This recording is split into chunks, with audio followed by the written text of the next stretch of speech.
let's talk about 10 frames. So I noticed the other day in your enrichment packet that went home, they were asking you, the instructions were asking you to do something that we had never actually talked about in class and we hadn't really presented in class before. And so I know that threw quite a few of you off, and I just wanted to explain what they were asking and then show you how I taught it to the kids yesterday after our test, because I thought I needed to go over this since we hadn't done that before. What they had asked you to do, which is different than what we've done before, is they wanted you to take two larger numbers and break them down into 5 and another number, and then fill out the 10 frame using the 5s first and then the leftover numbers.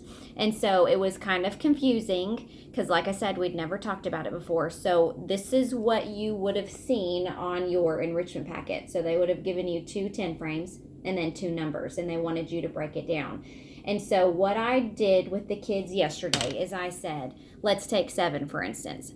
7 can be broken down into 2 numbers. And this is a great activity simply because this is teaching them math facts without them even knowing that's what they're learning. And so if I said, let's break down 7 into 2 numbers, but one of those numbers has to be 5. So what we would do is we would say 7 is 5 and what number? And they would all say 2. It's 5 and 2. Yes, you're exactly right. 7 is 5 and 2. So let's break this down. And I'm going to draw this out and then turn it around and show you. But we would circle the 7, and then we would draw 2 little lines out to the side with circles like this. And the reason we do it this way is because this right here is going to be what they're going to start seeing through Math in Focus from here on out, and they're called number bonds. Basically, they represent their math facts.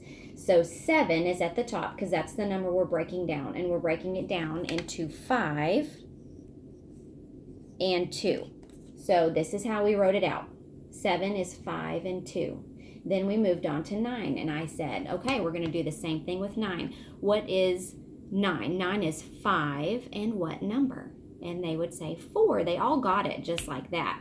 And so, and that's what's fun about these 10 frames is it can help them visualize, and they don't even have to think about it anymore. So 9 is 5 and 4. So we do the exact same thing. We're going to circle 9. We're going to draw the 2 lines and the 2 circles. We're going to put 5 and we're going to put 4. Okay, so now we have our numbers broken down. What they're wanting you to do is fill out the 5s first. And the reason they do that is because in our 10 frame, it's broken down into groups of 5. So 10 is 5 and 5. And so I said, how many 5s do we have here? 2. And we would cross out the 5s just like this so we don't count them more than once. There's 2 groups of 5. So we would go to our 10 frame. 1, 2, 3, 4, 5. 1, 2, 3, 4, 5. So we would fill out our 10 frame with those 2 5s. Now we have a total of 10. And then I would say, what numbers are left over? We have a 2 and a 4. Well, what is 2 and 4? 6.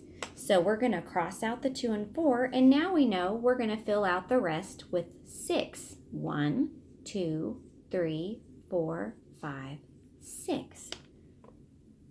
And now we can say, so how many do we have now? What are our 10 frames representing? 16. And so I would say, okay, so now we know 7 and 9 is, and then they would all say 16. And it might seem like a crazy way to do this or a long way to do this instead of just filling in 7 circles and then filling in 9 more. But we're showing that they're breaking it down. We're also showing them math facts. We're showing them an easy way to find 16, and they're visualizing this the entire time. So that is why they are asking you to do it this way. I am hoping this has helped with the explanation a little bit, and I'm hoping you guys have an easier time if that ever comes up again. The kids did great with it yesterday when we were doing it on the board together. I had them come up and fill everything out on their own, and they seem to really grasp it a lot better. If you notice that they're still having some difficulty, let me know, and maybe we'll figure out a different way to do it. But I like the number bond because, like I said, that's what they're going to be seeing from here on out. So we're starting them now, so they're used to it, and it's not a surprise when it comes up later.